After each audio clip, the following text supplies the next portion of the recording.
But if it reaches a wholeness, quality of whole, and if it's whole in the sense that it is complete, that it may have gone through a process of completion.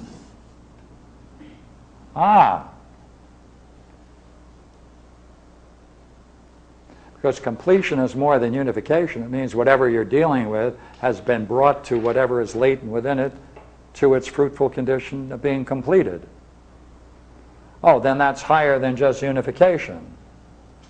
Oh, well then, we're going to have to put that higher than just reaching a union. All right, okay, we'll make that higher. All right. Say, if it brings it to completion, it's bringing it to completion because all the parts are now functioning on a much higher level in a union, and therefore it would have a oneness, would it not?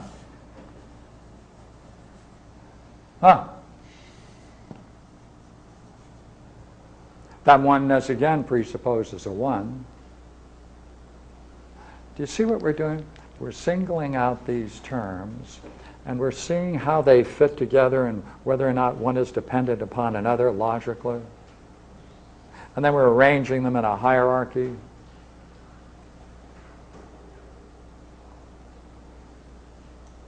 Then we want to see whether we can use this language to talk about these things. We're missing one. Pardon me? I'm sorry, we're missing one term, aren't we? We're missing perfect? Perfects? No, I was going to hold out. But all right. Hold on, hold on. No. Perfection. Okay, now let's try it.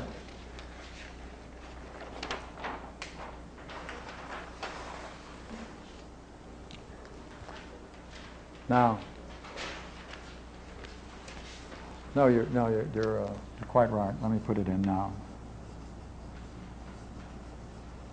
Yeah. Would you not agree in the same language? Completion means whatever is possible within something is brought to its realization. But that doesn't necessarily mean it reached the state of perfection. It just means whatever is potentially possible to develop develops to that point. Perfection means, however, it goes beyond that. The parts themselves had within them a perfectibility. They had a perfectionable status. And therefore, you move from completion to perfection, completion to perfection. That's a higher order. So we can say unification, not as high as completeness. Completeness is not a highest as perfection. Perfection is not as high as, obviously, the one. But there's completion within perfection, isn't there? In a state of perfection. Well, some things may be complete without reaching a perfection. Sure, yeah. Right? Okay. Now let's go back. All right. See the statement? On this account, desire begins in all. This is nearly the very beginning of this curious game of philosophy. Let's try it. If there is such a thing that brings about the wholeness of all beings, and what makes whole, right? What makes whole? See, each one of them is made whole. And holds together the ousia of each as the one. Now, what is ousia? That's another word for being, but it has a special meaning. And that is, see this arrow? It can turn upon itself. And therefore, that's sometimes called a reversion.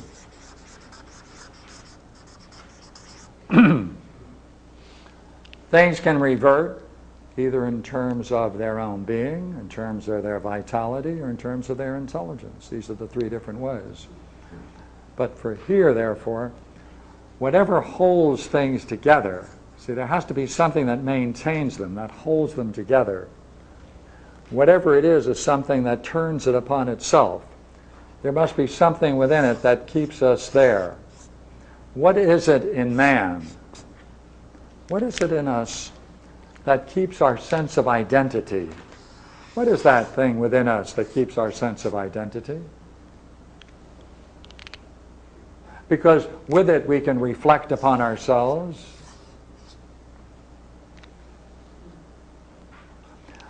Only things that have language can do this. You can't revert upon yourself unless you have a language. It takes some kind of degree of intelligence then to turn about and think of yourself as a subject, and where you're going and whether or not it should be perfected. Well, whatever it does, that constant reflection maintains, that's a maintaining power. Usiya, being. Being.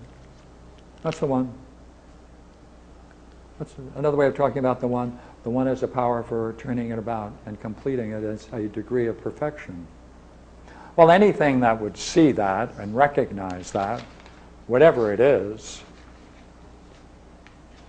very likely then, if it sees that capacity, that there's something in the very nature of reality that brings things together in such a way that a wholeness is there, and that presupposes that there's something at work that brings things as a whole, there's something then that perfects them. Well, if that's the case, then desire begins in all, because all things would want to share in it and know more about it. Therefore, it would desire it. Therefore, on this account, desire begins in all. See, once you reflect on this, then you naturally want to know more about it. What is this wholeness? Is it possible that there is something in the nature of reality that has this quality of wholeness? I mean, reality isn't dumb and stupid? Billiard balls bouncing around at random? Yeah. Well, look here. Let's go back to something.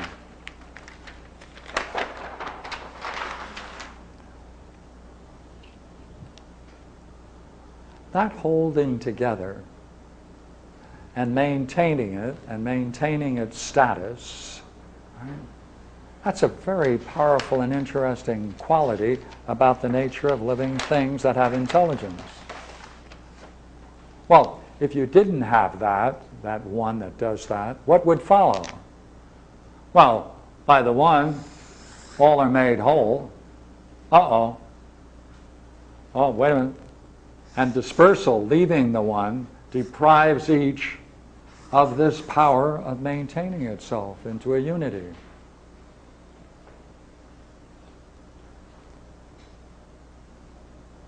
Well, let's see whether that's the case. Let's take another look at it.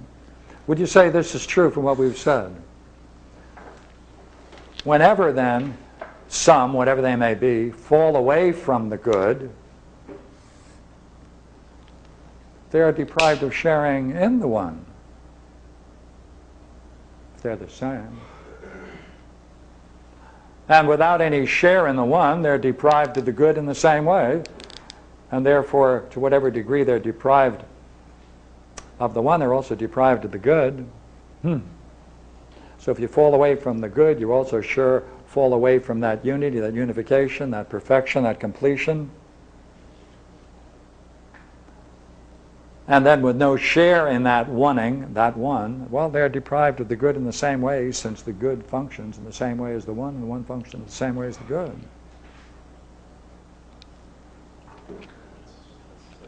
Huh.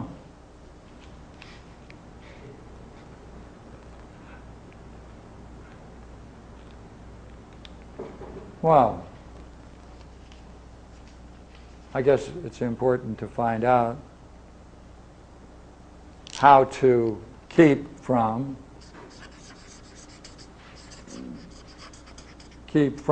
falling away from the good. Therefore,